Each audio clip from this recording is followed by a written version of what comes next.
Nandito ang pamangkin ko. Sabi ko na nga ba, dito siya itinago ng mga aswang.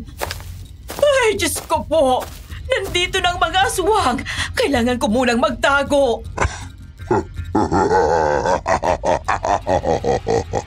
Matibay ang katawan ng batang ito at sigurado akong mapapalakas niya ang lahi ng mga gabunan. Ang nanay ng bata, Kap. Ito sa kulungan. Patay na. Ang mabuti pa, pagpira-pirasuhin mo na ang kanyang katawan. Kuhanin mo ang puso at magsagawa ng ritual para tawagin ang pangalan ng mga mabubuting elemento. Nakaugalian na natin na kapag kinain mo ang pusong kanilang binasbasan, hindi ka kagad tatanda. Tingnan mo ko, sa edad na 70 ay para lamang akong 50. Ganun yun. Opo, Kap. Ano yun? Sigurado ka bang nasaraduhan mo ng maayos ang selda? Opo, Kap. Sigurado ako. Hindi ko lang po alam kung ano ang yung kumakalabog. Ang mabuti pa ay ating usisain at baka kung anong nangyari. Sige po, Kapitan. Ay, umalis din sila. Shh! Tahan na. Tahan na. Nandito ka sa mga bisig ni Tia. Iligtas ka sa akin. Aalis tayo rito ng ligtas. Kapitan! May babae! Kinuha ang sanggol! Habulin siya at siguraduhin mong hindi makakatakas. Hindi ka makakaligtas sa akin kapag naabutan kita! Hindi! Hindi! Ang pamangkin ko!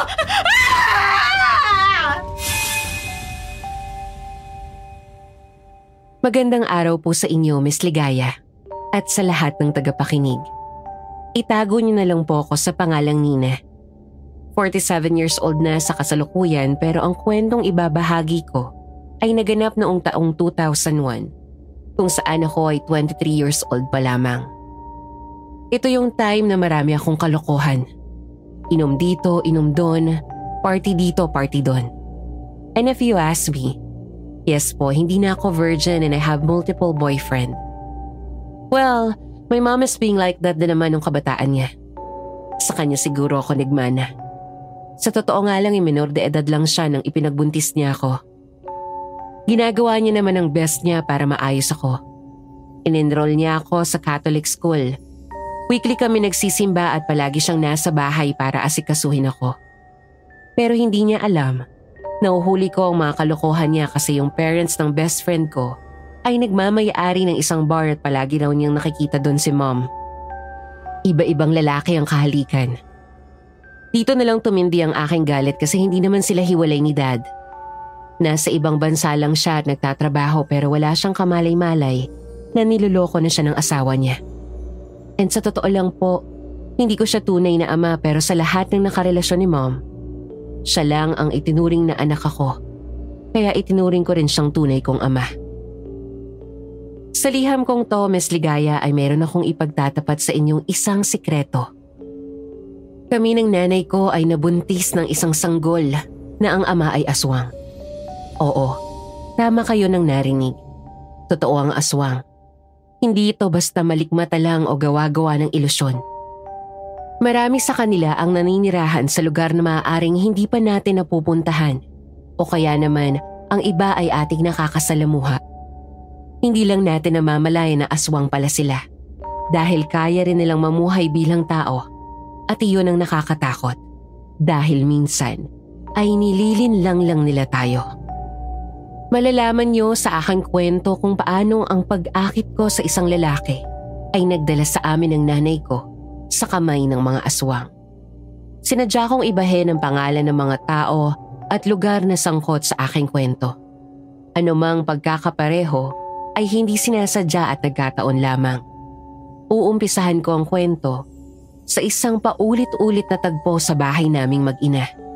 Ang walang katapusang pagsasagutan at pagsisigawan. Nina! Nina, gumising ka na! Anong oras na? Mom, inaantok pa ako. 5 minutes. Anong 5 minutes? 9:00 na? Tingnan mo nga naman ang batang to. Oh. Baka nakakalimutan mong may interview ka sa trabaho ng 10:30 a.m. 2 trabaho na pinakawalan mo dahil palagi kang late. Hindi mo na dapat palampasin ang trabahong to dahil tumatanda ka na.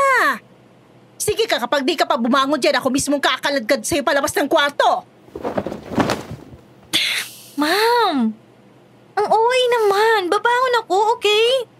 Gusto ko lang ng ekstrang pahinga dahil masakit ang ulo ko.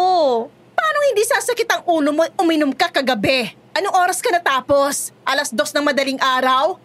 Binuhat ka na nga ni Jonah para lang makauwi sa bahay dahil kung hindi, baka kung saan kalsada ka pulutin. Ikaw talaga iinom-inom ng marami, hindi naman kaya?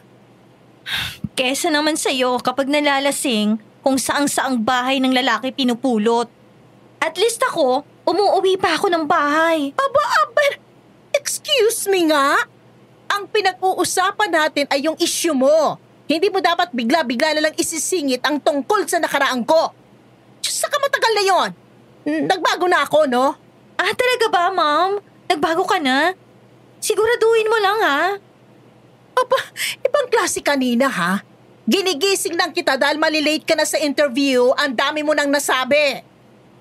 Bakit? Kasi natatakot kang pag-usapan ng tungkol sa nakaraan mo?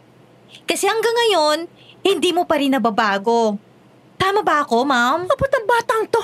Wala ka ng respeto sa akin, ah! Hindi ako sumagot at agad na tumalikod. Panay ang aking pag-irap. Hindi niya alam na nakamasid ako sa kilos niya at alam kong pagkukunwari lang ang lahat ng ipinapakita niya sa akin na nagbago na siya. Hindi ako umattend sa interview. Gusto kong lalo siyang madismaya at mapagtanto na ako ang pinakamatindi niyang karma. Sa kabila nito, nilihim ko ang lahat kay Dad. Ang mga kalokohan ko at ang mga pagtataksil sa kanya ng nanay ko na hindi niya alam. Kumusta naman yung interview mo doon sa pinapasukan mong trabaho? Hindi ka ba nahirapan? Maayos naman po, Dad. Kabisado ko pa rin ang mga sasabihin sa mga tanong nila sa akin. Mabuti kung ganon. Ibig sabihin, nakapasa ang anak ko. Hindi ba? Opo, Dad. Nakapasa ako. Yes! Ang galing-galing naman ang anak ko. Sabi ko na nga, be, sa pagkakataong ito, ay makakapasa ka na. Sigurado akong tuwang-tuwa rin ang nanay mo. Siya nga pala, anak. Magpapadala ko ng pera sa nanay mo. Yung pambayad niyo sa renta. Nung nakaraan kasi, pinadalahan ko siya pero ang sabi niya kinulang kasi siya, mayroon siyang binili. Hindi po, Dad. Sa akin mo na lang po ipadala. Oh, bakit anak? Huwag kang mag-alala. Magpapadala rin ako ng bukod na pera sa'yo. Isasabay ko na sa pagpapadala ng pera sa nanay mo. Kasi di ba, natanggap ka sa trabaho. Alam kong kailangan mong bumili ng mga bagong gamit, kagaya ng damit, sapatos at makeup. Kahit na, Dad. Sa akin mo pa rin ipadala. Bakit ba, anak? May problema ba? Hindi ba nakakabayad ng renta ang nanay mo? Hindi naman po sa ganon, Dad. Ano po kasi, gusto kong maranasang magbayad ng renta. Oo, sige na nga. Pero sasabihin ko pa rin sa nanay mo na nagpadala na ako ng pambayad sa renta, ha? Hindi na po. Gusto ko po kasi siyang isurprise. Yung bigla na lang niyang malalaman na bayad ng renta ng bahay. Tapos hindi niya na kailangang magbayad. Ay, ikaw talaga, anak. O, sige na nga. Mabuti na lang talaga at napapayag ko si Dad. Napansin ko kasi na nitong mga nakaraang araw ay hindi na responsableng gumamit ng pera ang nanay ko. 1 buwan kaming hindi nakabayad ng renta at nahuli sa pagbabayad ng kuryente. Aaminin kong marami akong kalokohan, pero pagdating sa mga ganitong bagay ay responsable ako. Matapos ngang maipadala ni Dad ang pera, ay agad akong dumiretso sa landlady. Pero sa pagkakataong iyon ay may iba akong naabutan. Tao po! Tao po! Walang sumagot, Miss Ligaya. Kaya napilitan akong sumilip sa bintana at nagulat ako sa aking nakita. Sa loob ng bahay, sa mismong sala ng aming landlady na si Aling Sita, marami akong nakitang mga itim na kandila. Nasa gitna ang picture ng dalawang babae na magkamuka at tila ba ito'y kanyang dinadasalan. Pero ang nakakapangilabot, nakita ko ang malaking garapon na may lamang bungo ng isang babae. Mayroon din doong mga ilang piraso ng buto. Diyos ko, anong ginagawa niya? Patuloy akong nag-obserba. Naalala ko na albularyo nga pala ang matanda.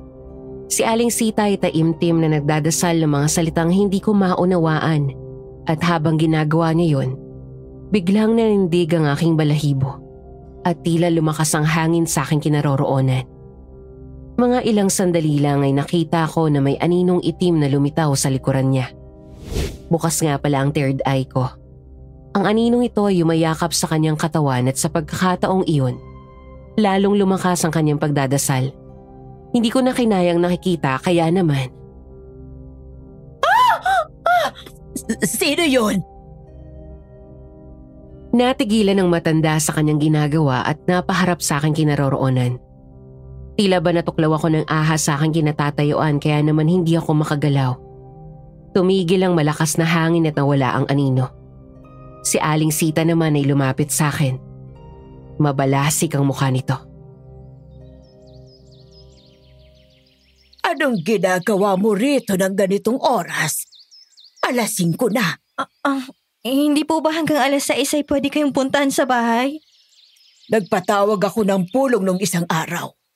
Nandun ang nanay mo. Ang sabi ko sa araw na ito, walang pupunta sa bahay. Ano bang kailangan mo? Magbabayad po ng renta. Masyado pang maaga para magbayad ng renta. Sa Lunes pa ako maniningil. Busy po kasi ako sa Lunes. Nandyan ang nanay mo. Hindi po alam ni Ma'am na ako magbabayad ng renta ngayon. Ano bang problema sa nanay mo, ha? Hindi na nga siya nagbabayad ng renta at ilang beses ko nang pinagbibigyan. Aling Sita, 1 beses lang po na hindi nakabayad ng rentang nanay ko. Pasensya na po. 5 buwan, Nina! Po? 5 buwan hindi nagbayad ng rentang nanay mo. Pero sa kabila doon, pinagbigyan ko siya ng paulit-ulit. Kumusta na bang nanay mo? Anong nangyayari sa kanya? Bakit parang hirap na hirap siyang maghawak ng pera? May mahalagang bagay ba siyang pinagkakagastusan o baka naman? Ako na pong humihingi ng pasensya sa nanay ko, Aling Sita. Hayaan niyo po. Isasabay ko na rin sa Lunes yung 5 buwan na hindi namin nabayaran. Pangako yan. Huwag na. Yung ngayong buwan na lang ang bayaran mo. Maraming buwan na ang nakalipas, iha. Nakaraos na ako ron. Ang gawin mo na lang ngayon, kausapin mo ang nanay mo at kung may ginagawa siyang hindi tama, paalalahanan mo siya. At sana lang din ay huwag kang sumunod sa yapak niya, ha? Parang hinaplos ang puso ko sa sinabi ni Aling Sita. Medyo nahihiwagaan ako sa kanya dahil sa mga kakaiba niyang ginagawa. Pero ramdam ko ang malasakit niya sa aming mag-ina. Nagmadali akong umuwi ng bahay para kausapin ang nanay ko tungkol doon. Pero nag-init ang dugo ko sa naabutan ko. Pagsilip ko pa lang ng bintana. Buti dumating ka. Miss na kita eh. Dito ka na lang, ha? Teka, may kasamang lalaki ang bruwa. Gagawa na nga lang ng kalandian sa loob ng kwarto niya. Hindi pa isinara ng mabuti ang pinto. Tingnan mo nga naman. Ang kalit talaga ng katawan ng nanay kong to. Yari ka sa akin pagpasok ko dyan. Nina! Ano ba? Hindi ka ba marunong kumatok? Ay, sorry ha. Naabala ko ba kayo? Hindi kasi kayo marunong maglock ng pinto. Maglalandian na nga lang kayo, magpapahuli pa talaga. Pasensya na ha. Privacy nyo nga pala pero pumasok ako ng walang kaano-ano. Ang babastos nyo kasi dito sa pamamahay na to. Lalo ka na, ma'am. Talaga bang hindi mo na mapigil ang pagiging makatay ng pagkababae mo? At nagawa mong magpakamot sa iba? Anak, Magpapaliwanag ako. Anong klaseng paliwanag? Na hindi mo na mapigil ang kating nararamdaman mo? Kaya kung kani-kanino ka nagpapakamot? Dahil wala si Dad at malayo? Kaya kung sino-sinong lalaking isinasama mo sa bahay?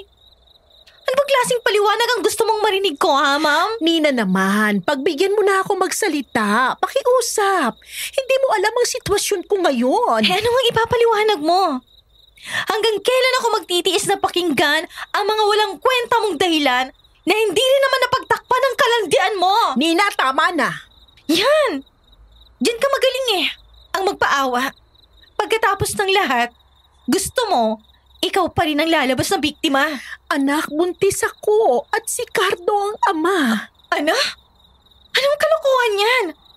39 ka na, Ma'am. Hindi ka na mabubuntis. Ito ang pruweba. Positive. Ibig sabihin, totoong buntis ako. Tsaka hindi pa ako menopause kaya mabubuntis pa ako, Nina. So, yung lalaki na yan ang ama ng anak mo? Ng kapatid mo. Siya ang tatay ng kapatid mo. Alam mo na kung anong tiniis ko nang ipanganak ka. Mag-isa kitang binuhay dahil tinakasan ako ng tatay mo. Ayoko na mangyari yun ngayon. Ayoko nang maranasan niyang naranasan mo noon. Baka nakakalimutan mong may asawa ka, Ma'am. Kasal kayo ni Dad. Matagal nang kumupas ang nararamdaman ko para sa dad mo. Pinakasalan ko lang siya dahil hindi ko alam kung kanino ako lalapit nang walang-wala ako. At ngayon, si Cardo na ang mahal ko. Kailan lang kami nagkakilala, pero sa kanya ko naranasang maging masaya. Yung saya na hindi ko naranasan sa mga iba kong nakarelasyon at kay Romel. Huwag ka mag-alala, konting panahon na lang at makikipaghiwalay na ako sa dad mo para hindi na maging mali ang relasyon namin. So, itatapon mo na lang si Dad ng ganun-ganun na lang? Ma'am, siyang tumulong sa'yo nang walang-wala ka. At siyang nagbigay sa'yo ng pagmamahal na hindi mo naranasan sa iba. Yung iba, lalo na yung tatay ko. Pinakasalan ka ba? Iniharap ka ba sa altar? Hindi, di ba? Tapos nakilala mo lang yung lalaki na yan? Ganun mo na lang siya itatapon? Hindi mo kasi naiintindihan, anak. Nananatili lang ako sa relasyon namin ni Romel dahil wala pa akong ibang makakaramay. Anak, alam mo naman na wala akong pamilya. Ni hindi ko kilala ang mga magulang ko o ang mga kapatid ko. Lumaki lang ako sa ampunan at kung hindi dahil kay Aling Sita, hindi ako magkakaroon ng bahay. Matagal lang wasak ang buhay ko, anak, at yun ang hindi mo naiintindihan. Gusto ko rin naman ang maging masaya at sigurado ako magiging masaya ako sa piling niya. So, ginamit mo lang si Dad, ganun ba? Ilang beses ko bang uulitin sa'yo na hindi mo naiintindihan, Nina? Wala kang karapatang magsalita laban sa akin kung hindi mo ko pinakikinggan. Tsaka sino ka ba, ha?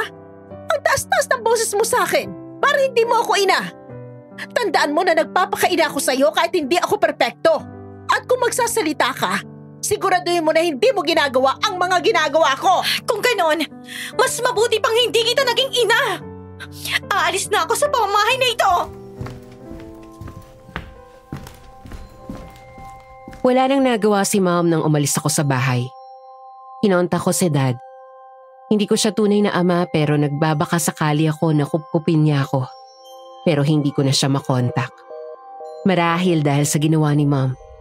Nakituloy ako sa bahay ng best friend kong si Jonah. Sa pagkakataong iyon, nagpakalasing ako. Walang araw na hindi ako nalalasing sa bar at umuuwing halos wala ng malay sa bahay ng kaibigan ko. Kung kani-kaninong lalaki ako sumisiping at hindi ako nagpursiging humanap ng trabaho. Mabuti na lang at may kaya ang best friend ko. Siya ang gumagastos sa akin pero isang araw, naubos na rin ang kanyang pasensya. Tama na yan, Nina. Ano ba, Bes? Hindi pa ubos yung alak na iniinom ko eh. Ang mahal-mahal niyan. Sige ka. Sa'yo din naman galing ang pinambibili nito eh. Kahit na, sobrang wasted ka na, no? Alam kong galit ka sa nanay mo at gusto mo lang ilabas ang emosyon mo pero sobrang lang ginagawa mo sa sarili mo. Umiinom ka nang wala man lang laman ng tiyan mo tapos hindi ka man lang nagpapahinga sa alak. Tapos isa pa, nag-iingat ka ba, ha? Araw-araw na lang kung sino-sinong lalaki nakakasama mo. Masama lang ang loob ko sa nanay ko. Pero ayoko mabuntis. Ayoko magsilang ng isa na namang bata na magdudusa sa mundong ito. You know that, Bes? Pero pwede kang magkasakit sa ginagawa mo, Nina. Kapag nagkasakit ka ba, sa tingin mo, magbabagong nanay mo? Akala mo, totoong nakakatulong ginagawa mo. Umayos ka nga, Bes. Tara na, umuwi na tayo. Nagsasawa na sa'yo mga staff nitong bar dahil araw-araw ka na lang nandito, nakakaloka. Isa na lang, Bes, please. Isa na lang. Pagkatapos nito, uuwi na ako. Sus, kilala kita, Nina, ha? Yang isa mong yan, mamaya pa matatapos yan. Alam na kita, no? Isa na lang, promise. Tapos uuwi na ako. Tara na, Nina. Huwag na matigas ang ulo. Bilisan na natin. Ay, bitawan mo nga ako. Aray! Parang sirang plaka, Bes. Nag-aalala lang ako sa'yo dahil panay ang inom mo. Sa akin ka tumutuloy ngayon kaya responsibilidad kita. Hindi na ako tutuloy sa'yo. Ganun lang kasimple yun. Thank you, ha. Kasi ikaw nagbibigay ng pera sa akin ngayon. Pero tandaan mo, wala kang karapatang kontrolin ang buhay ko. Gagawin ko kung anong gusto ko. Ganon? Hindi gawin mo. Inaalala lang kita, ikaw pang galit. Pwes, kung ayaw mo ng malasakit ko, di wag. Uuwi na ako. Bahala sa buhay mo. Para na nga akong sirang plaka, Miss Ligaya. Pagkaalis ni Jonah, umorder pa ako ng 3 boteng alak. Nagsasayaw habang umiinom at kung sino-sinong lalaki ang hinihila para makipaglandian. Dahil sa sobrang kalasingan ay kung ano-ano na ang nagagawa ko. Pumasok pa ako sa bar counter at nagbasag ng mga bote. Ito ang dahilan kung bakit pinalabas ako sa loob ng bar at wala man lang nakaisip na ipahatid ako sa bahay ng kaibigan ko. Yan, ganyan kayo eh. Wala kayong malasakit sa akin. Gusto ko lang namang ilabas ang lahat ng sama ng loob ko eh. Masama bang masakpan ako? Dahil hindi pa rin nagbabago ang nanay ko. Sabagay, sabi nga niya parehas lang kami. Sa kanya nga pala ako nagmana. Nahihilo ako. Gusto kong mahiga. Ang sarap dito. Para akong nasa malambot na kama. Matutulog na ako. Miss Ligaya, sa sobrang kalasingan ko, hindi ko na alam kung saan ako nakahiga. Basta ang alam ko lang nakatulog na ako doon sa sobrang kalasingan. Marahil 1 oras din na lumipas bago ako nagising. Ramdam ko pa rin ang tama ng alak pero nasa wisyo na ako kahit papaano. Nagising na ako na nasa likuran ng isang malaking truck at nagulat ako nang ilinga ang aking mata dahil ako ay nasa isang sukalan. Diyos ko, ano ba itong narating ko? Ang daming lamok dito. Saan ba ito? Puro puno at damo. Wala man lang bahay. Try kong tawagan si... Ay, Diyos ko, ano yun? May mabangis na hayop pa yata sa lugar na ito. Hindi maganda ang pakiramdam ko sa lugar na yon. Agad akong bumaba sa likod ng truck at nag-usisa. Yung una kong pinuntahan ay ang driver's seat. Tiningnan ko kung nandun ang driver ng truck pero walang tao doon. Hindi naman ako makapasok dahil nakalakang pinto. Chinek ko rin ang cellphone ko pero walang signal. Wala na akong nagawa kundi ang maglakad. At sa aking paglalakad... Hindi ko alam ang lugar na ito.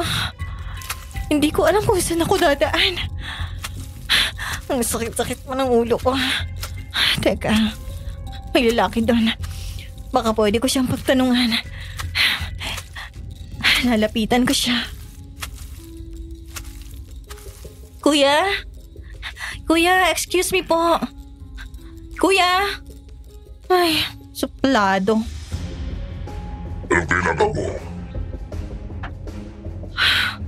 Bakit ganang boses niya? Parang ang weird. Kuya, Alam mo po ba kung saan ang lugar na to? Oo naman. Alam na alam ko. Gusto mo bang ituro ko sa iyo ang daan palabas? Ang kaso, may bayad. Kuya?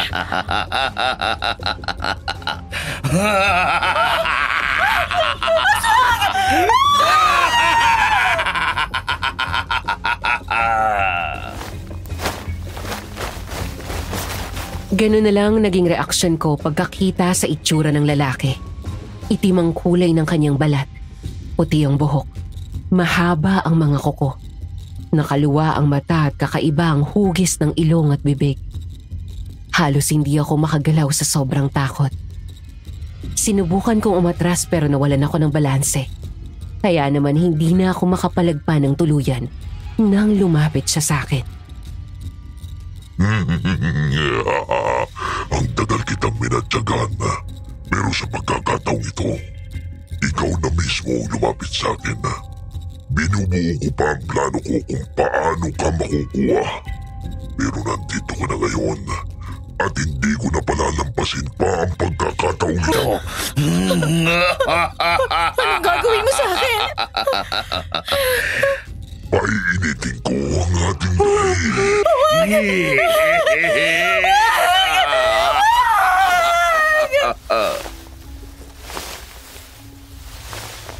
Inalis na ng aswang ang aking saplot at ginawa niya sa akin yung isang bagay na hindi ko nasasabihin.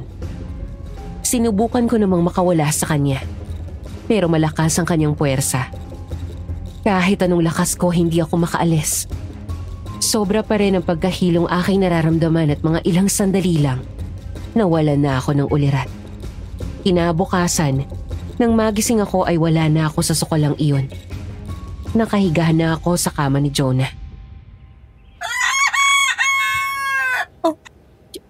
Jonah? Bakit gulat na gulat ka? Ngayon ka lang ba nakakita ng magandang Diyosa? Anong ginagawa ko rito? Paano ako nakarating dito? Best naman. Mag-isa kang umuwi. Nakita na lang kita kaninang madaling araw sa may pinto. Ang tapang mong bakla ka, ha? Lasing na lasing ka pero nakauwi ka. Ha? Hindi. Nasa sukalan ako tapos kasama ko yung aswang at... Bakla ka talaga? Anong aswang? Dala lang yan ang kalasingan mo. Tigil-tigilan mo nga yan. Hindi ko rin alam kung paano ako nakauwi pero basta alam ko may hindi magandang nangyari sa akin kagabi. Wala kang maalala kung paano ka nakarating sa bahay? Hindi ko maalala, Bes. Pero ang alam ko lang, may kasama akong aswang. Alam mo, Bes, panaginip lang yan. Ikaw kasi nagpapakalasing ka ng sobra. Kung ano-ano natuloy ang napapanaginipan mo. Hindi ko alam, Bes. Hindi ko alam. Pagkatapos noon, hindi na ako nagpakalasing pa. Pero simula noon ay hindi na ako natahimik. Madalas akong makarinig ng mga kakaibang boses na bumubulong sa aking tenga. Pakiramdam ko may mga aninong nakatingin sa akin. At isang gabi, nang minsang nahuli ng uwi si Jonah.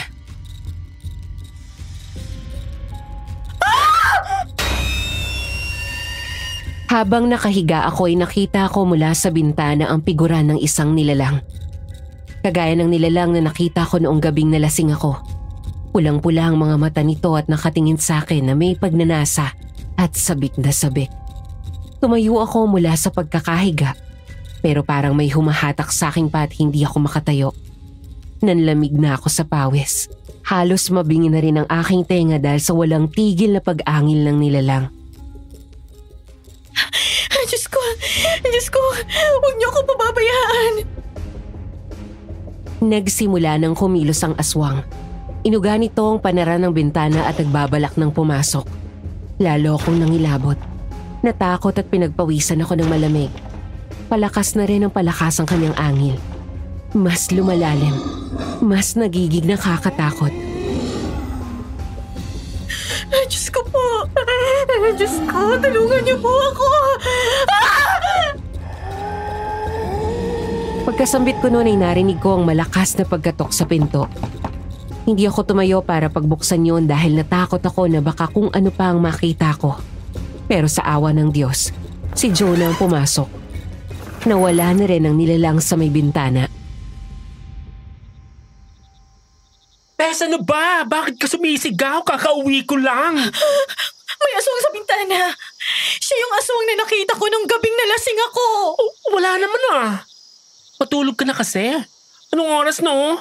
Kakapuyat mo yan kaya kung ano-anong tumatakbo sa isip mo. Hindi ako makatulog. Kasi may mga naririnig akong boses. Marami sila. At parang halimaw. Tapos yun nga, may nakita kong aswang sa bintana. Hindi ko na alam kung anong nangyayari sa akin. Magbagong buhay ka na kaya, bakla. Baka sinisingil ka na sa mga kasalanan mo, no? Nababalo na yata ako. Simula noon ay umiwas na talaga ako sa alak o kape para makatulog lang ako sa gabi. Uminom na rin ako ng sleeping pills pero puro nakakatakot naman ang aking panaginip.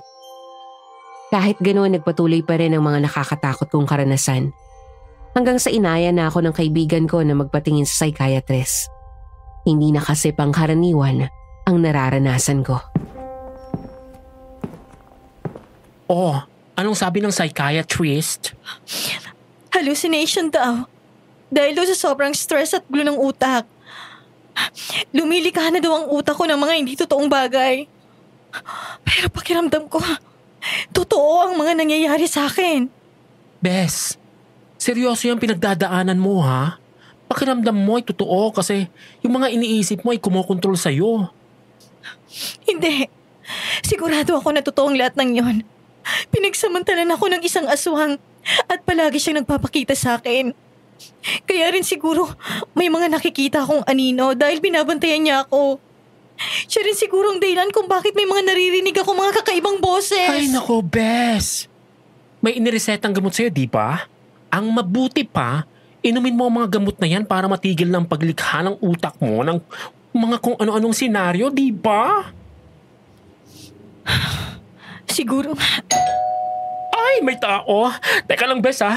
Pagbuksan ko lang. Sige, Bes. Nagmadaling tinungo ni Jonah ang pinto para pagbuksan ng bisita. Pagbalik niya, nagulat ako dahil kasama niya ang lalaki ni Mom na si Cardo. May mga dala itong plastic na may lamang grocery. Bes! May bisita ka! Gusto ka raw niyang makausap kasi pinapunta siya ng mamo rito. Maiwan ko muna kayong dalawa ha? Baka kasi importante pag-uusapan niyo. Sige. Doon muna ako sa kwarto. Anong sadya mo? Pinadala ng mami mo itong mga grocery. Nag-aalala kasi siya na baka kasi hindi ka na nakakakain ng maayos. Binili niya lahat ng mga paborito mong pagkain. Ako na lang ang pinapunta niya kasi alam niyang baka raw ayaw mo siyang makita. Talaga ba? Hindi yan ugali ni Mom. Pera ang ibinibigay niya sa akin sa halip na grocery. Galing ba yan kay Mom o sa'yo? Kasi nagpapalakas ka sa akin at sinusubukan mong kuhanin ang loob ko. Sigurado ko, galing ito sa mami mo. Okay, thank you. Pero pakiuwi mo na lang yan. Ayos lang ako rito. Ayoko munang makarinig ng kahit ano kay Mom at lalo na sa'yo. Huwag ka ring umasa na matatanggap kita bilang tatay. Teka, ano? Napansin ko kasi na nakatitig siya sa akin. Hindi sa aking mukha kundi sa aking tiyan. Napansin ko rin na iba ang ekspresyon ng mukha ni Cardo lalo na ang kanyang mga mata. Parang baliktad ang refleksyon ng kanyang mga mata. Hindi ko alam pero parang bigla akong nakaramdam ng kakaiba. Kaya natigilan na rin ako hanggang sa siya na mismo ang bumasag sa katahimikan sa pagitan naming dalawa. Kung hindi mo matatanggap itong mga dala ko, sabihin ko na lang sa mama mo. Nasa maayos ka namang kalagayan. Alis na ako. Hindi na ako nakapagsalita hanggang sa umalis siya. Parang may kakaiba. Parang may kahulugan ng paraan ng pagtitig niya sa aking tiyan. Sa pagkakataong iyon, nahiwagaan ako sa pagkatao ni Cardo. May bagay sa kanya na hindi ko maipaliwanag. Nang sumunod na araw, palagi na akong nahihilo at nasusuka. Hanggang sa nagpa-check up ako sa doktor at nalaman ko ang resulta.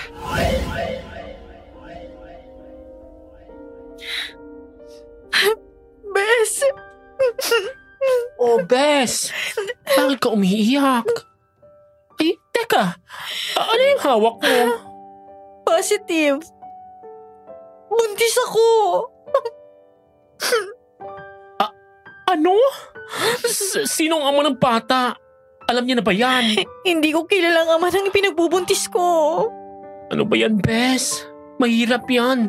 Sabi ko naman kasi sa'yo mag-ingat ka kapag sumisiping ka sa mga lalaki. Baka may time na hindi ka gumamit ng protection. Bes, kilala mo ako. Alam mo kung gaano ko kaayaw na mabuntis.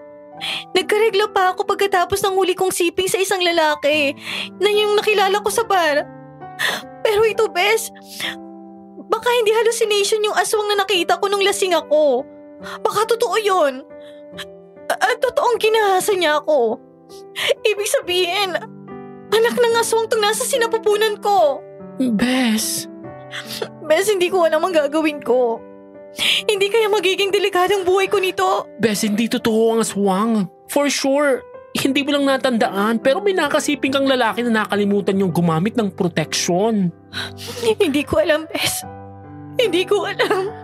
Ay, halika nga. Yayakapin kita, Bes. Yumakap ako ng mahigpit sa kaibigan ko.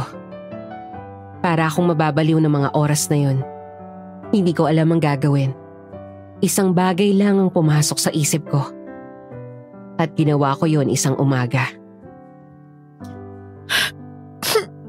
Hindi mo deserve ang mabuhay. Hindi ka anak ng tao. Sigurado ako na nabuo ka dahil sa pagsasamantala sa akin ng isang aswang. Dapat lang sa'yo mamatay. Nangangata lang mga kamay ko hawak ang isang tableta. Napapikit ako ng mariin habang dahan-dahang isinusubo ang tableta. Pero bago ko pa ito nalunok, may narinig akong yapak na papalapit sa aking kinaroroonan. Si Jonah. Hawak nito ang kanyang cellphone. Agad kong itinago ang tableta at pahango siyang lumapit sa akin. Anong ginagawa mo rito? Beset, si tita, ang mom mo. Anong meron sa kanya? Dala niyang mga gamit niya. Makikituloy daw muna siya rito. Ano? Puntahan mo siya. Nandun siya sa sala. Nakakunot ang noo ko na lumabas ng kwarto at dumiretso ng sala. Nakita ko rin si Mom. Putlang-putla ang kanyang labi at nangangatal ang kanyang kamay. Nakalapag sa sahig ang isang travel bag. Oh, anong ginagawa mo rito? Tsaka bakit parang takot na takot ka? Huwag mong sabihin na... Anak, alam kong galit ka sa akin pero nagmamakaawa ako sa iyo. Tulungan mo ako. Si Cardo, nakita ko siyang... Nakita mo siyang ano? Nakita ko siyang naging isang nakakatakot na nilalang. Isang aswang. Itim ang kulay ng kanyang balat. Puti ang buhok, mahaba ang mga kuko. Nakaluwa ang mata at kakaibang hugis ng ilong at bibig. Miss Ligaya, bigla akong namutla. Ang inilalarawan ni Mama ang eksaktong itsura ng nilalang na pinagsamantalahan ako. Pati na rin ang aswang na palaging nagpapakita sa akin. Bigla akong nakalimutan ng galit ko sa nanay ko dahil sumapi sa akin ang kuryosidad. Hindi ka ba namamalik mata o di kaya naman nagkakaroon ka na ng hallucination, Mom? Hindi anak, sigurado ako. Magaling magtago si Cardo pero nahalata ko na palagi siyang umaalis tuwing gabi. At kagabi nga ay sinundan ko siya. Ilang beses kong pinag-isipan kung totoo ba ang nakita ko pero kanina lang. Nakita ko na naman siya sa likod bahay. Nina anak, hindi ko alam ang gagawin. Alam niya yata na nakita ko siya. Paano kung sundan niya ako tapos patayin ako at itong batang nasa tiyan ko? Hindi ko alam kung ligtas ba ako rito. Ibig sabihin, hindi hallucination yung nakita ko. At totoo ito. Dahil nakikita rin sila ni Mom. Umalis na tayo rito, Mom. Pakiramdam ko, kailangan na nating lumayo at huwag na tayong babalik dito. Sasama ka sa akin, anak? Seryoso ka ba? Pwede bang kalimutan na muna natin yon, Mom? Ang aswang na nakikita mo ay nagpapakita rin sa akin. At pinagsamantalahan pa niya ako. Ang batang dinadala ko ngayon ay anak ng aswang. Buntis ka? At At nabuntis ka dahil pinagsamantalahan ka ng aswang. Hindi ko ito ginusto, Mom. Hindi ko ginusto magkaganito at pakiramdam ko ngayon. Delikado ng buhay natin. Kaya kailangan na nating umalis. Kapag nakalayo na tayo. Bahala na kung anong gagawin natin sa mga nasa tiyan natin. Basta yun ang sunod nating pag-iisipan. Basta ngayon, umalis na tayo. Pakiramdam ko rin, iisa ang ama ng anak natin. Anak, hindi kita naprotektahan. Patawarin mo ko. Wala tayong magagawa, Ma'am. Basta umalis na tayo sa lugar na to. Hindi na tayo ligtas. Sumang-ayon naman si Ma'am sa akin. Agad kong inihanda ang aking mga gamit para sa pag-alis. Nagpaalam na ako kay Jonah. Wala na akong pakailam sa isyu namin ni Mom basta maghahanap kami ng lugar na hindi kami mapupuntahan ng aswang. Hindi ko akalain na aswang palang taong kinasama ko. Magaling siyang magtago at hindi ko akalain na pagsasamantalahan ka niya. Hindi ako sigurado kung si Cardo ang aswang na bumaboy sa akin. Pero ang ipinagtataka ko, bakit parehas tayong pinagtripan ng parehong aswang? Baka kailangan na natin magbagong buhay. Baka may plano ang Diyos kung bakit nangyayari ito. Hindi na ako tumugon. Ayoko pa rin ng emosyonal na usapan dahil may bigat pa rin sa dibdib ko. Basta lalayo muna kami ni Ma'am. Parehas kami ng pinagdadaanan kaya wala akong magagawa kundi sumama muna sa kanya. Makalipas ang ilang minutong paghihintay ng tricycle, sa wakas ay may dumating din at tumigil ito sa amin.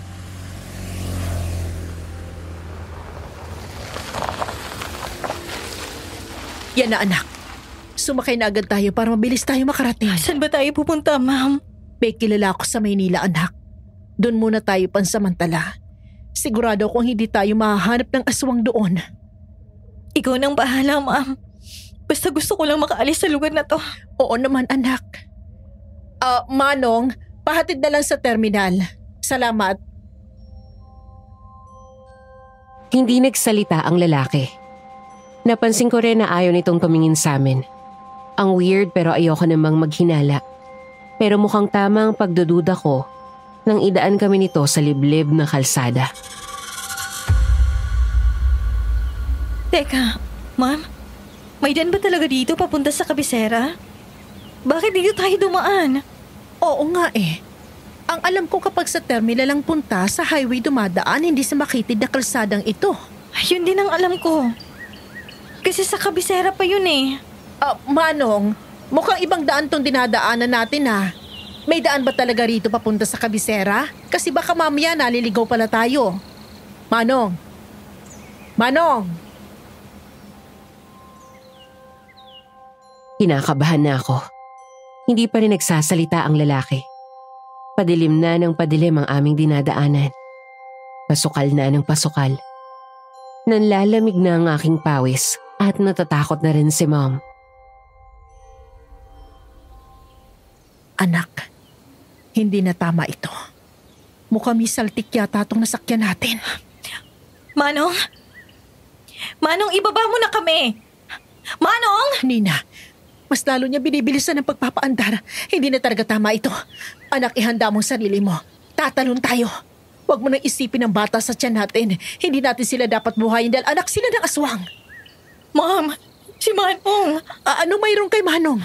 Tingnan mo, nagbabago ang kanyang anyo. Ha? Mom!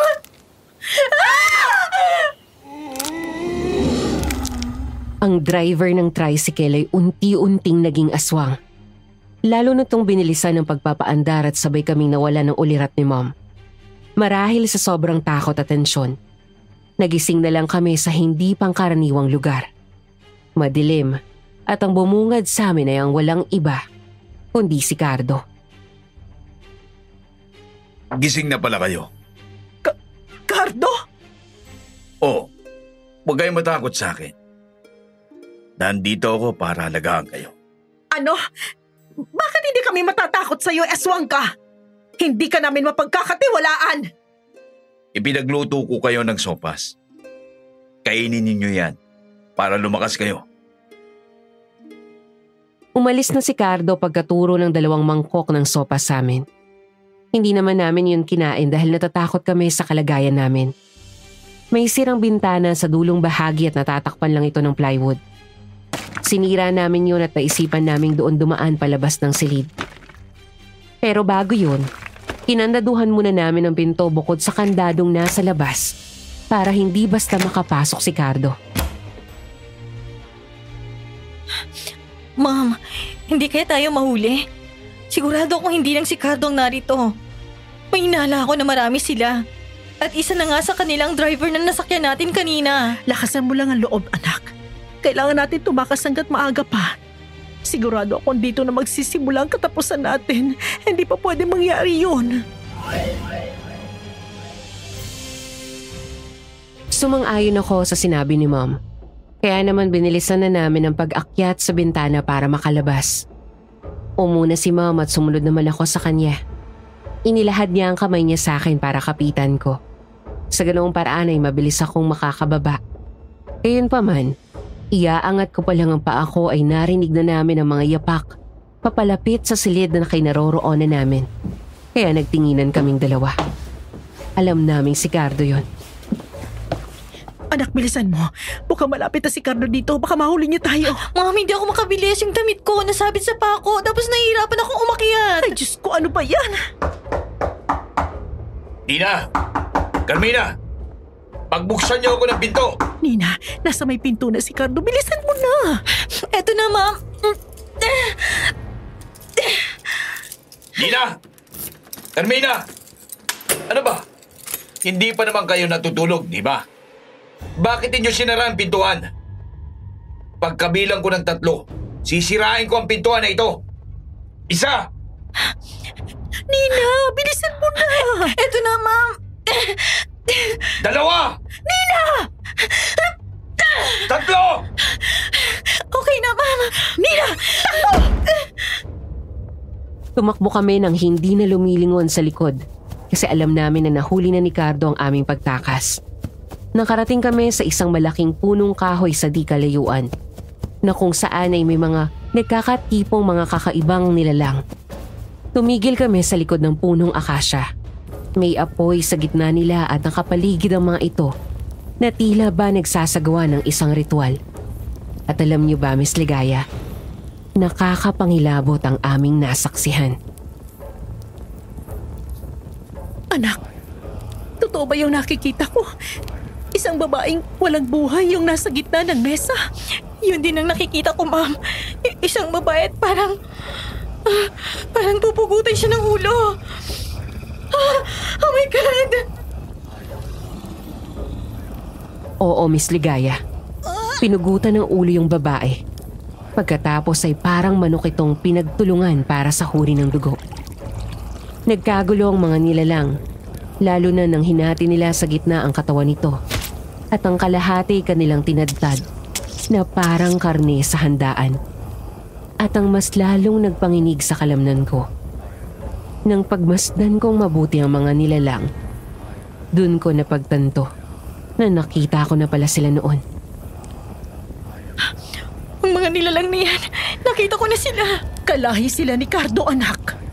Bakit tayong dalawang naisipan nilang biktimahin? Hindi ko alam. Ma'am, may sanggol. Anong gagawin nila sa kanya?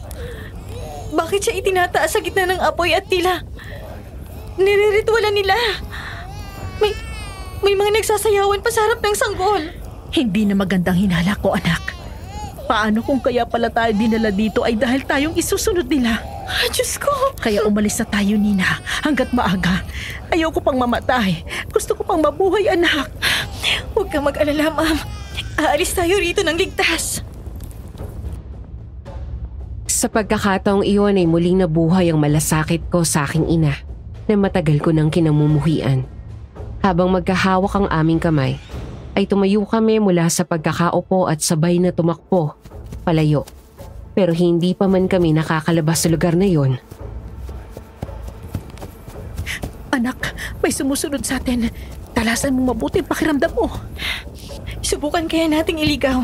Doon tayo duman sa parting yon, ma'am. Sige, anak, tama yan naisip mo. Tara dito, ma'am. Sige, susunod na lang ako.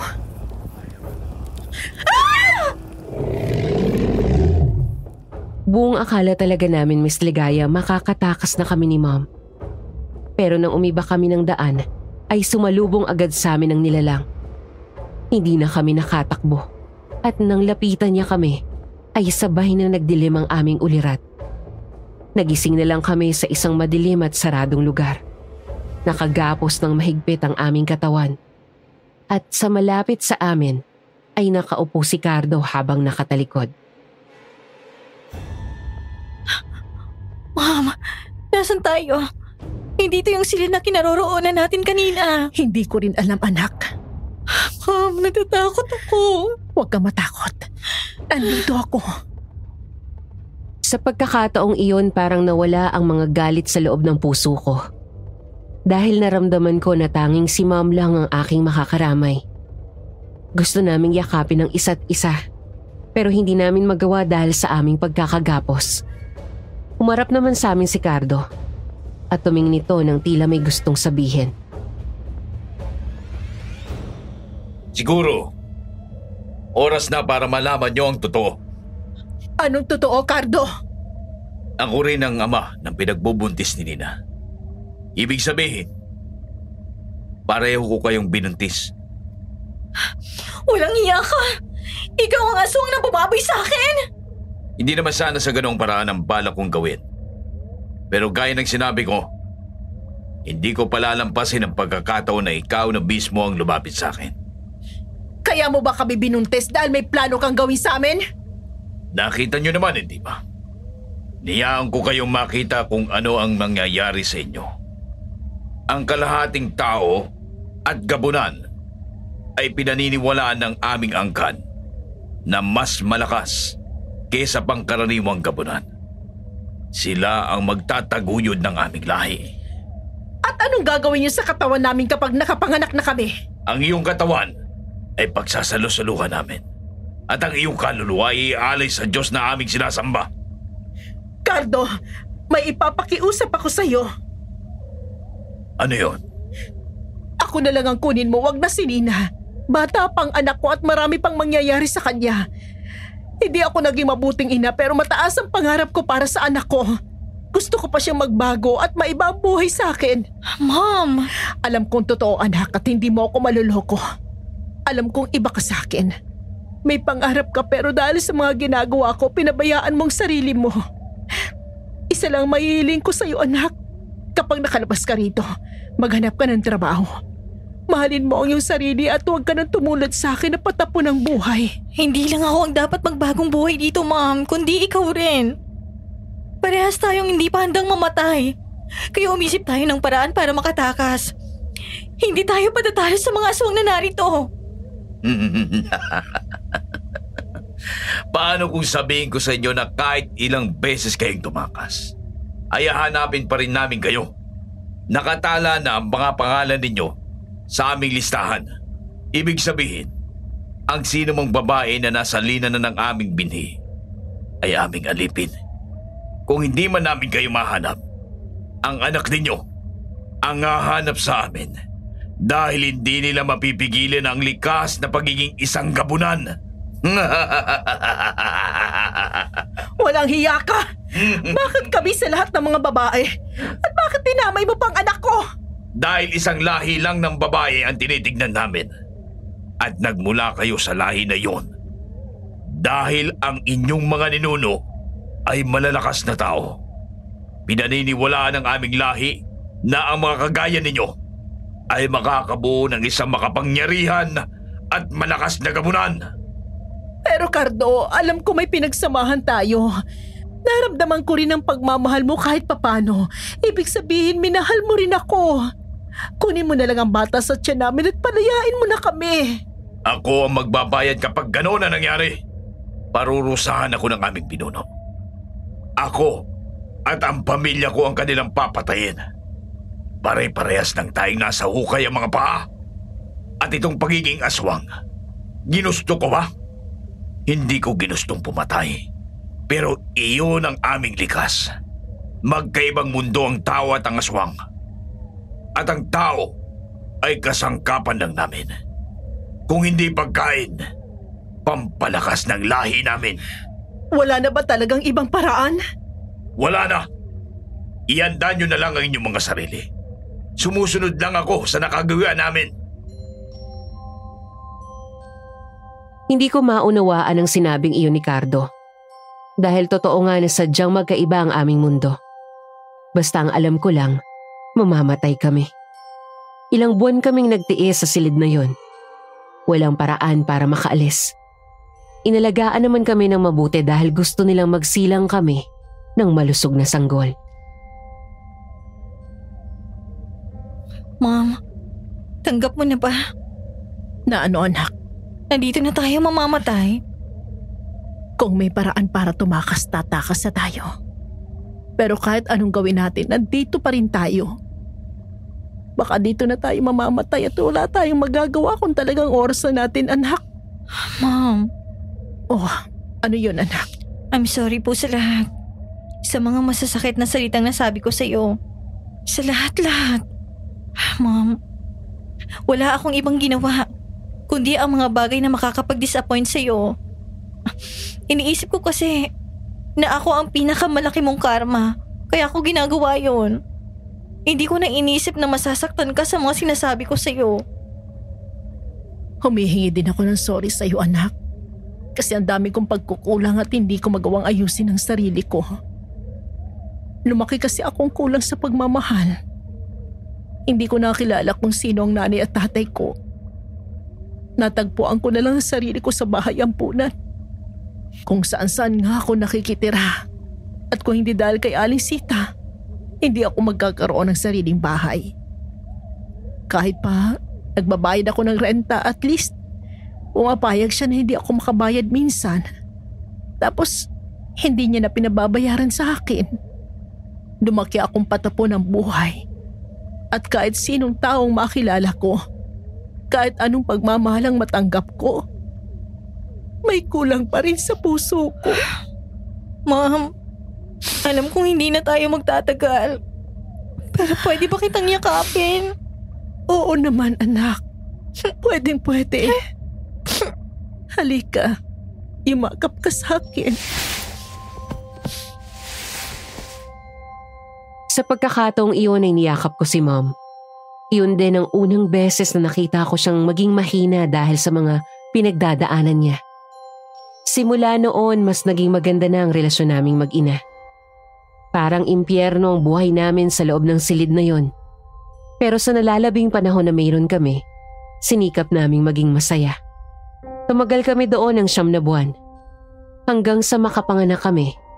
At dito na, magsisimula ang kalbaryo. Bitiwan mo ako! Cardo, bitiwan mo ako! At bitiwan niyo kami ng anak ko! Nakakalimutan ninyo yata kung anong mangyayari sa inyo pagkatapos ninyong manganak. Mamaya, sa kabilugan ng buwan, magsasagawa ng seremonya. At alam nyo na kung anong papel ninyo sa seremonya. Dito na magsisimula ang inyong katapusan. Aray! Bitiwan mo ako! Huwag mo akong igapos!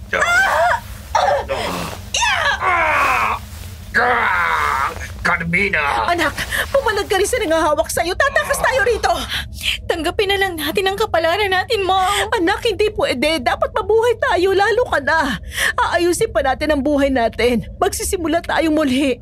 Babawi pa ako sa'yo, anak. Tumulo ang luha ko sa sinabing iyon ni Ma'am. Bigla akong sinapian ng pag-asa. Binulungan ko si Ma'am. Sinabi ko na magpapagapos muna kami sa loob ng madilim na silid na yon. Pagkatapos ay iisip kami ng paraan. Pumayag naman siya at hindi na kami pumalag sa paggapos sa amin ni Cardo at ng mga kasama niya. Nang umalis ang mga ito, ay nagsimula na kaming mag-isip. May naiisip ka bang paraan, Mom? Nakikita mo ba yung kahoy na yon? Ano pong gagawin natin doon? Pagkikiskisin para makabuo ng apoy. Ginawa na namin yun nung minsan sumama ako sa camping sa bundok. At pagkatapos, tatapunan natin ang mga papel, tuyong tela at plastik na nandito sa loob. Sisikapin din nating masunog ang dingding at makaabot sa labas ang sunog. Paano tayo makakalabas sa ganung paraan, Mom? Nakikita mo bang dingding na yon? Halatang malapit na siyang masira. Habang nagsisimula ako ng sunog, ikaw naman ay binabakbak yun. Nakita ko kanina na masyado itong dulo at walang nagbabantay, kaya sigurado akong walang makakarinig sa'yo. Sigurado ka bang makakatakas tayo sa ganung paraan? Oo, Nina, sigurado ako. Kasi napansin ko na ang likod ng silid na to ay isang sukalan. Ibig sabihin kapag binakbak natin ang dingding, makakalabas tayo. Tapos magkakagulo sila dahil sa sunog. Kaya hindi nila mapapansin ang pag-alis natin. Pumayag ako sa naisip na plano ni Mom. Kaya naman sinimulan na namin. Hindi birong pagkiskis ng kahoy para lang makabuo ng apoy. Matagal na trabaho ito. Kaya naman halos masugat na ang kamay ni Mom. Ako naman ay nahirapan din sa pagbakbak ng dingding. Sa kabuuan, inabot kami ng 1.5 oras bago namin ito natapos. Okay na to, Ma'am. Okay na rin ito, anak. Mamaya, kakalat ng apoy hanggang sa labas. Makakatakas na tayo, Mom. Oo, Nina. Kumapit ka lang na mahigpit sa kamay ko. Huwag kang bibitaw. Akong bahala sa'yo, anak. Hindi kita pababayaan. Opo, Ma'am. Kumapit ako ng mahigpit kay Mom. Iyon ang unang pagkakataon na na-appreciate ko ang pagiging ina niya sa akin. Tumakas kami sa lugar na yun. Ramdam namin sa likuran ng pagkakagulo ng mga aswang dahil sa sunog. Gabi na noon kaya madilim na sa labas, pero pinilit naming makita ang daan. Tiniis ang mga dawag at siit na humahampas sa mukha namin. Ang akala namin ligtas na kami. Pero... Nina, talasan mo mabuti ang pakiramdam mo. May aswang. Anong gagawin natin? Saan tayo dadaan? Baka ibalik ulit tayo sa silid na yon. Tapos katapusan na natin mamayang kabilungan ng buwan. Shhh! Anak, kumalma ka. Makakaligtas tayo rito. Tandaan mo yan. Kapit ka lang sa akin. Tumango lang ako sa sinabi ni Mom at kumapit ng mahigpit sa kanyang kamay. Mas lumakas naman ang yapak ng nilalang kaya naman mas binilisan namin ang kilos. At sa di inaasahang pagkakataon. Mom! Anak! Nahulog ang paa ko sa maliit na butas sa lupa. Kumapit ka sa akin, Mami. Hilahin kita dyan. 1, 2, 3. Anak, huwag mo na akong hilahin dito. Umalis ka na. Mom, hindi. Hindi kita pwedeng iwanan dito. Malapit ng nilalang, Nina. Umalis ka na hanggat hindi pa tayo naabutan. Parang awa mo na. Hindi, Mom, hindi. Sabay tayo nga alis dito. Pinilit kong hilahin si Mom mula sa butas pero kahit anong gawin ko, ay hindi ito maalis. Tuluyan na kaming inabutan ng aswang. Dumamba ito ng malakas sa lupa at halos matumba ako sa lakas ng puwersa. Lumapit ang aswang kay Mom at saka binuhat ito at binagsak sa lupa. Pagkatapos ay lumapit ito sa akin.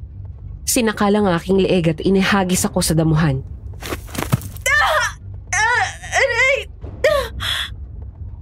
Marahil ginawa iyon ng aswang para manghina kami. At hindi makapanglaban dahil pagkatapos nito, ang isa sa amin ay pinuntahan niya at saka sinakmal. At iyon ay walang iba kundi si Mom. Mom! Pinilit kong tumayo kahit sobrang sakit ng katawan ko. At panay ang aking panghihina dahil nakikita ko na paulit-ulit na inaatake ng aswang ang aking ina. Hindi ko maigalaw ng maayos ang aking katawan, kaya nawawalan na ako ng pag-asa. Pero sa isang iglap,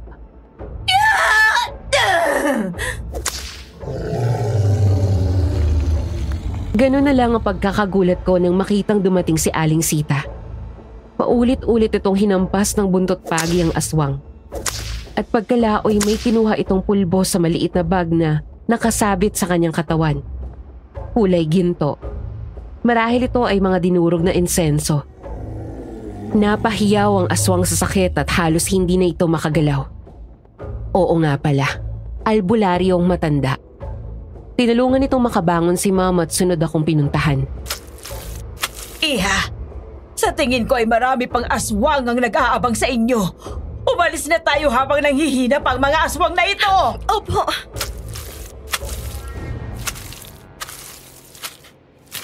Sabay-sabay kaming umalis sa lugar na yon sa tulong ni Aling Sita. Nang makarating kami sa kalsada, ay napausal na lang kami ng pasasalamat. May tricycle na rin na nag-aabang sa amin doon. Ewan ko ba pero parang alam ni Aling Sita na nandoon kami sa lugar na yon at napaghandaan niya ang pagliligtas sa amin. Sumakay na kayo sa tricycle mga iha. Dadalhin kayo ng driver sa ospital. Huwag niyo nang problemahin ang pambayad. Ako nang bahala doon. Kami lang po. Paano kayo, Aling Sita? Babalik pa ako doon. Kikitain ko lang yung mga kaibigan kong inkanto. Papatulong ako sa kanila na gayahin ang itsura nyo para hindi kayo hanapin ng mga aswang. Pagkatapos, umalis na kayo sa lugar na ito at magpakalayo-layo na kayo. Huwag na kayong babalik. Pakiusap. Hindi na ako nakapagsalita pa dahil agad na umalis na si Aling Sita. Dinala kami ng driver sa ospital at nagpagaling doon ng ilang araw. Pagkatapos pumunta kami sa Maynila at nakitira sa kakilala ni Ma'am.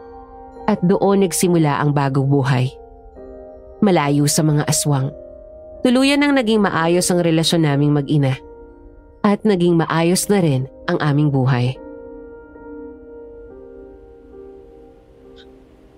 Ma'am! Oh, anak, dahan-dahan sa pagtakbo. Baka madapa ka. May good news kasi ako sa iyo, kaya excited ako. O ano ba yung good news mo? Mukhang goods na goods yan ha. Ma'am, natanggap ako dun sa kumpanyang inaplayan ko. Talaga anak? Good news nga yan. Kailan ka magsisimula? Next week na agad, Ma'am. Kaya kailangan ko mag-prepare ng bonggang-bongga. Excited na ako. Ako rin anak. May good news ako sa iyo. Ano yun, Ma'am? Na-promote akong manager sa salon na pinagtatrabahuhan ko. Good news talaga yun, Ma'am.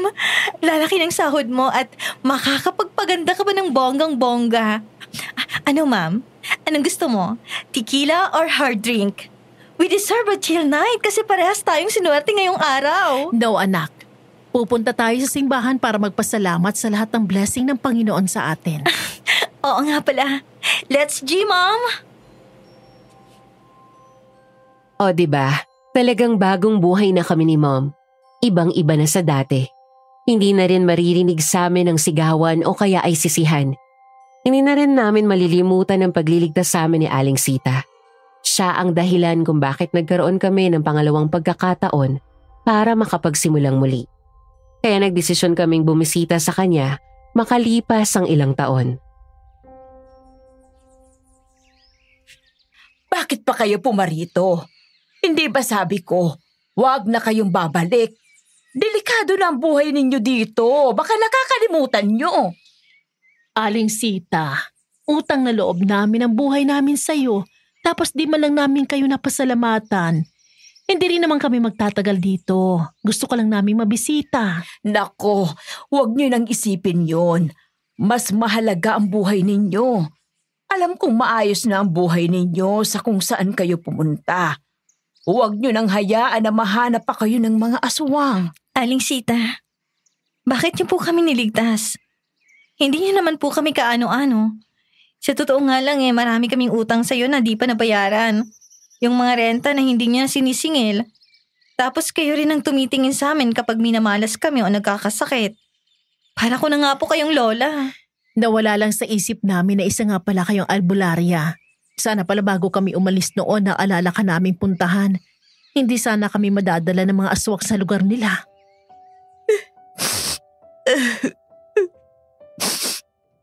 Ano Sita, bakit po kayo umiiyak?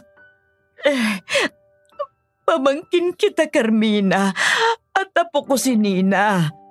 Ang kapatid ko, ang nanay mo, Carmina.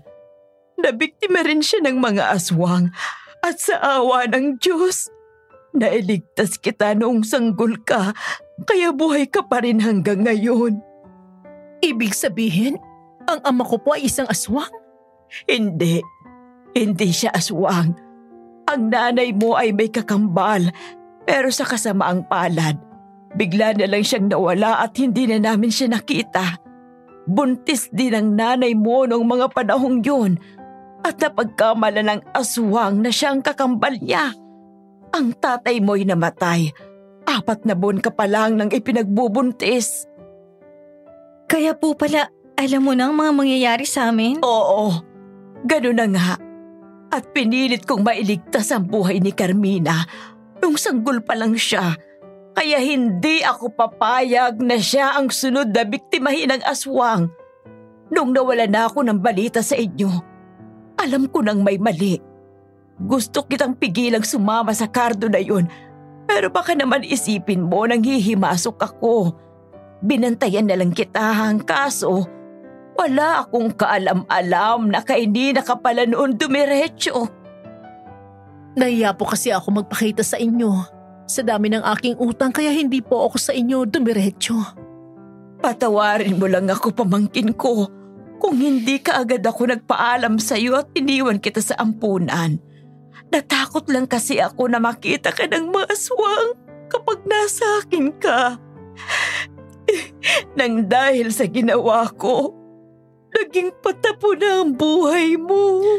Huwag niyo na pong iyong isipin, Tia Sita. Grabe po naging sakripisyo niyo sa akin at naiintindihan ko na kung bakit iniwan niyo ako sa ampunan. Sinayang ko ang lahat ng yun. Hindi ako nabuhay ng maayos kaya ngayon, hindi ko na po sasayangin ng buhay na ilang beses niyong isinalba. Pipilitin ko nang ayusin ang aking sarili. Yan ang gusto kong mangyari, Carmina. Hindi pa huli ang lahat. Ipagpatuloy mo lang na ayusin mo ng sarili mo para sa iyo at para sa anak mo. Hindi natin dapat sinasayang ang buhay na meron tayo. Dapat mabuhay tayo sa tamang landas. Maraming salamat po, Tia Sita. Maraming salamat po, Lola Sita. Matagal ko nang pinapangarap na marinig yan. Parito nga kayo. Yayakapin ko kayong dalawa. Pagkatapos ng tagpong iyon, nagtuloy-tuloy na ang aming pagbabagong buhay. Itinigil na niya ang pakikipagkita sa kung sino-sinong lalaki at nag-focus na lang siya sa pagtatrabaho. Ako naman ay nag-focus na lang din sa aking naging trabaho at hindi na rin ako nakikipagkita sa kung sino-sinong lalaki. Lumalim ang samahan naming mag-ina at hindi na ito kagaya ng dati. Sinubukan kong i-contact si Dad pero nalaman ko na may bago na tong girlfriend. Sa wakas napunta na rin siya sa isang babae na mamahalin siya at hindi lolokohin. Napakabuti niyang tao kaya hindi niya deserve ang masaktan.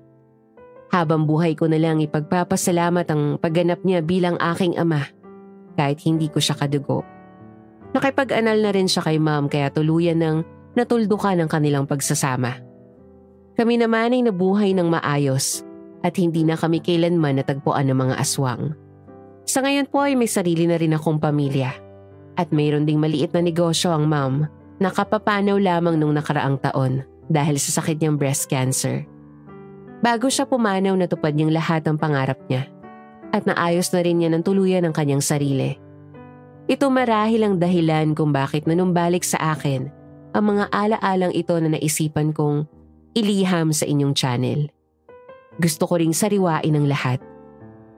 Sa kwento namin ng nanay ko, bukod sa nakakakilabot naming encounter sa mga aswang, may isang bagay din akong natutunan na hinding-hindi ko makakalimutan. Hindi tayo dapat nagpapaalipin sa masakit na nakaraan. Hindi ito ang dapat maging basehan kung paano tayo mabubuhay sa kasalukuyan. Sa halip, ito dapat ang ginagawang inspirasyon para mabuhay at magpatuloy. Isa pa, piliin natin ang tamang landas, anuman ang nangyari. Hanggang dito na lang ang aking kwento at maraming salamat po. Nagmamahal, Nina.